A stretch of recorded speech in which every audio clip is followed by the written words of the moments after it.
All right, what is going on, you guys? Brian here, and this is my AEW Dynamite Homecoming recap for last night's episode. Of course, welcome back to the channel. Um, Hopefully, everyone is having a great start on this second day of 2020. So, last night's episode of AEW Dynamite was the first Dynamite episode of 2020. So, let's just get right into it. I wanted to put this video up last night, but I was just not feeling it. There was a lot of things going on that I just did not feel like putting it up.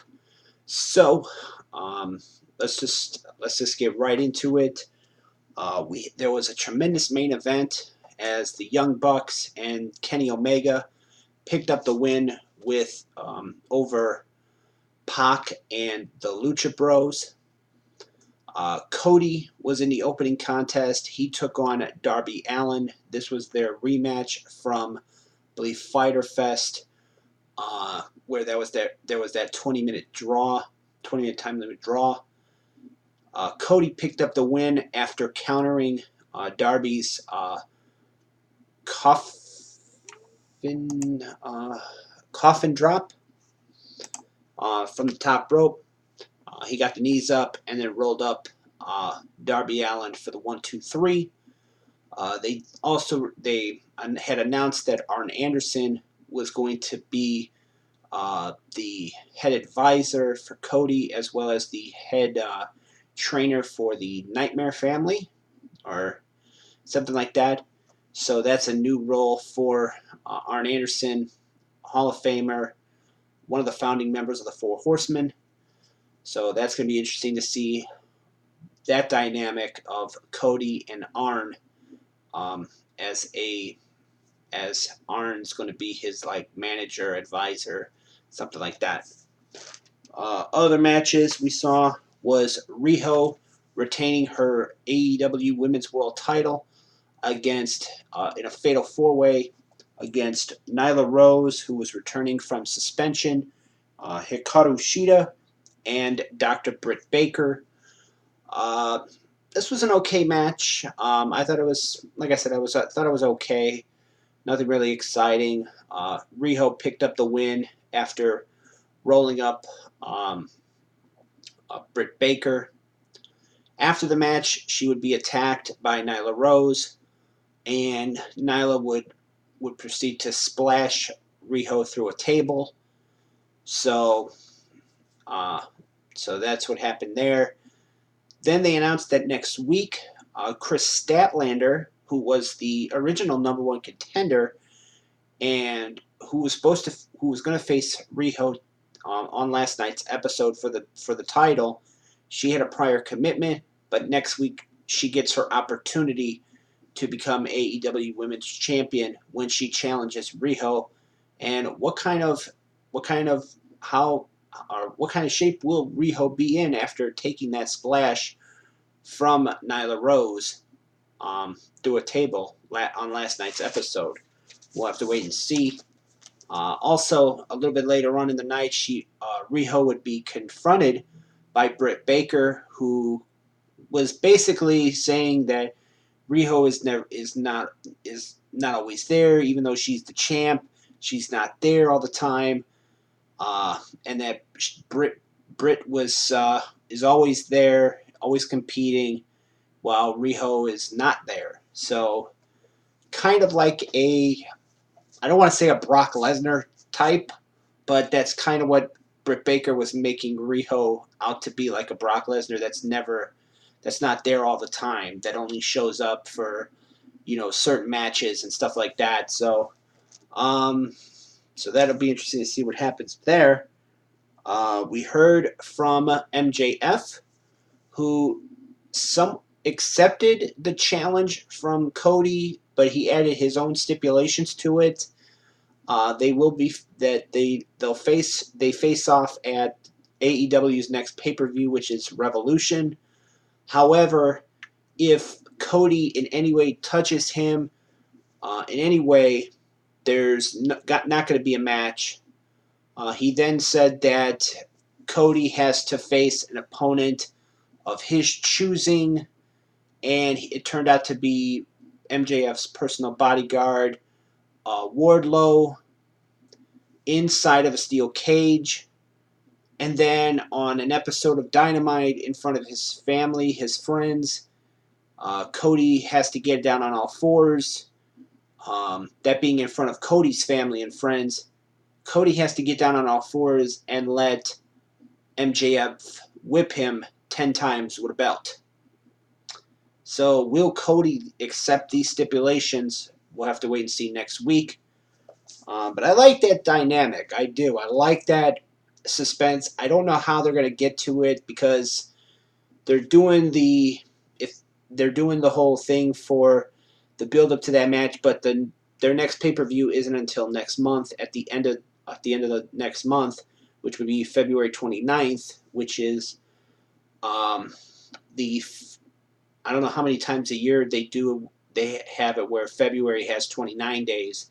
I think it's every like 10 years or something like that, or every so many years that February has 29 days. It usually has 28. So I don't know how that dynamic works. Jon Moxley was in action. He defeated Trent of the Best Friends. Afterwards, Sammy Guevara would come out, basically trying to get Jon Moxley to accept Chris Jericho's offer to join the Inner Circle. Jericho would appear on the Tron, outside of the building or something like that, with a new car for Moxley,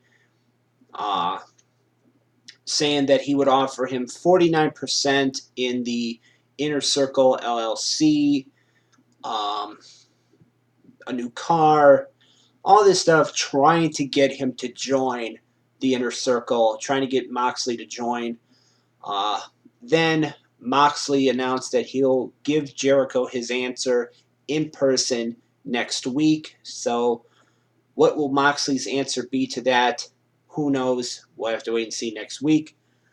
They did announce three huge matches for next week. One is going to be Hangman Adam Page teaming with Kenny Omega to take on the Private Party. Of course, the one with Chris Statlander and Riho for the AEW World Championship. And also next week, Cody is going to team up with Dustin Rhodes to take on the Lucha Bros for the first time ever. That's going to be happening in Memphis. Apparently, there's going to be a tribute to the Memphis Legends next week as well. So that'll be interesting to see who comes out and who comes out to AEW next week. As far as who is in attendance. Then we had, speaking of Sammy Guevara, he took on Dustin Rhodes. He would pick up the win with a little bit of help from Jake Hager.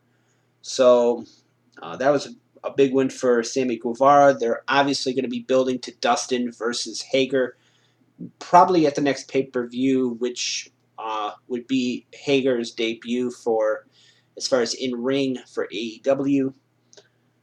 And then, of course, as I mentioned, they had the Lucha Bros and Pac losing to the Elite, Kenny Omega, and the Young Bucks in the main event.